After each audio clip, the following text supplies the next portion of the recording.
अभी बैठक से आप निकले हैं, क्या क्या निर्णय लिया गया, किन किन मुद्दों पर विशेषकर ख्याल रखा जाएगा विधानसभा में? देखिए, सबसे पहले तो जो एक बड़ी घटना जो सब पूरे देश को शर्मसार की हुई है, सबका सर शर्म से नीचे उस घटना को, उस वीडियो को देख के जो सब लोग इतना विचलित हैं,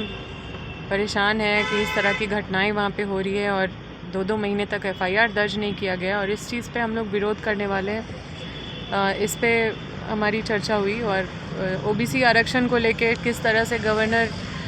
ने उसको लौटा दिया। जनरली क्या होता है कि उनका संदेश जाता है कि क्या उसमें त्रुटि था, क्या चीज़ में वो सहमत नहीं थे, क्यों वो लौटा दिए। 1932 खतियान का मामला हो या फिर ओबीसी आरक्षण का मामला हो, मॉब लिंचिंग है,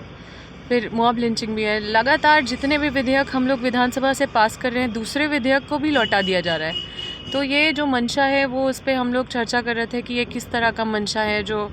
हमारे विधानसभा से सारे विधायकों के द्वारा जो पारित विधेयक है वो लौटा दिया जा रहा है। साथ में कई दूसरे मुद्दों पे जैसे विस्थापन आयोग का गठन करने का मांग हम लोगों ने रखा कि उसको जल्द से जल्द किया जाए। और भी बहुत सारे विषयों पर कई तरह की नियुक्तियाँ हैं। उर्दू टीचर हो, मतलब एक तो मतलब वो चीज़ भी है कि फ़िज़िकल एजुकेशन के लोग जो वंचित रह गए हैं वो उनको ऑप्शनल वो सब्जेक्ट नहीं मिला उसमें और मतलब उनको अपॉर्चुनिटी नहीं मिला ये जो अभी नियुक्ति निकलने वाली है टीचर्स का उस पर। और कई ऐसे विषयों पर, बहुत सारे विषय पे 1 घंटा से चर्चा हो रही है, 2 घंटा से चर्चा हो रही है और हम लोग बहुत, क्योंकि ये 5 दिन का सत्र है, 5 दिन भी नहीं 4 दिन का सत्र है, तो 4 दिन में हम लोग कोशिश कर रहे हैं 2-3 विधेयक पे काम करने का। एक मॉब लिंचिंग भी है, मणिपुर को भी हम मॉब लिंचिंग के रूप में देखते हैं और मॉब लिंचिंग लगभग बहुत जगह अलग अलग तरह रूप में किया जा रहा है। तो इस पर एक कड़ा कानून, साथ में ये जो पेपर लीक का मामला जो आते रहता है उस पर भी विधेयक पास होने का हम लोग चर्चा किए कि इस पर कैसे दिशा दशा तय किया जाए और उस पर विशेष रूप से चर्चा हुई। और 2-3 और विधेयक पे चर्चा हुई है और फिर हम लोग एक विशेष मतलब विधानसभा सत्र आहूत करेंगे ये 4 दिन के बाद भी और वो सारे विधेयक को फिर से हम लोग दोबारा भेजने का काम करेंगे जो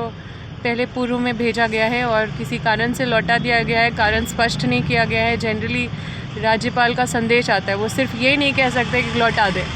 उनका संदेश आता है कि उनको किस विषय पे वो लौटाए हैं, किस चीज़ को सुधारने का ज़रूरत है,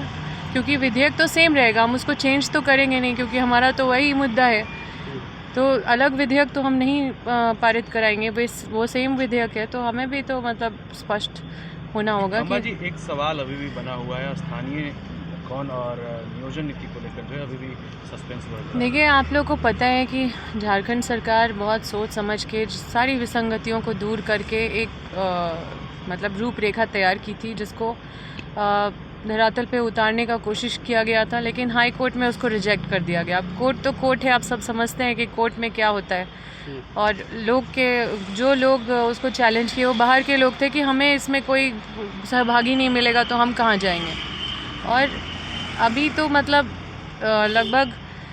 75% लोग जो हैं उसमें, या उससे कम बोले या एग्जैक्ट हम फिगर नहीं बता पाएंगे, लेकिन सरकार की तरफ से तो पूरा कोशिश किया जा रहा है। ये मंशा साफ दिखाता है कि सरकार चाहती है कि लोकल लोगों को ज़्यादा भागीदारी सुनिश्चित किया जाए और अभी इस चीज़ को स्पष्ट करने के लिए सरकार लगी हुई है। लेकिन अभी जो नियुक्ति हो रही है वो कहीं से भी बाहर के लोगों पे बिल्कुल भी उसको फोकस नहीं किया जा रहा है। आप देख लीजिएगा, मेजॉरिटी ऑफ लोग हमारे मतलब मैक्सिमम उसको बोलते हैं कि जो एक संवैधानिक रूप से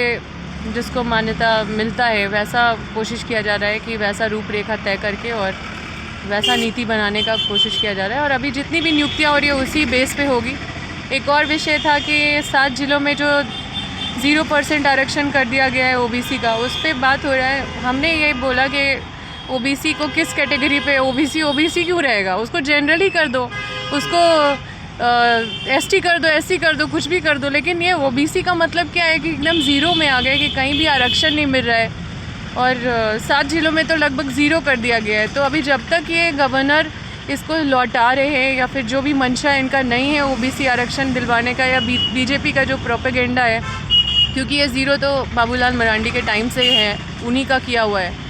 तो लेकिन हम लोग ये सोचे कि तो फिर उनको जनरल अभी तक जब तक ये 27% लागू नहीं हो जाता तब तक इनको जनरल में कर दिया जाए, ओबीसी को 10% का कम से कम उनको बेनिफिट मिलेगा वहाँ पे। तो इस सब चीज़ों को हमने रखा अपने तरफ से, और